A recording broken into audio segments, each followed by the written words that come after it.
search QGIS download, locate download QGIS page from qgis.org website, and depending on your operating system, Windows, Mac or Linux, you can download the most recent version of QGIS.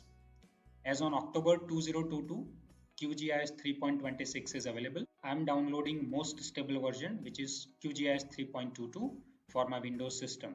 GIS software download completed. Let's install this software.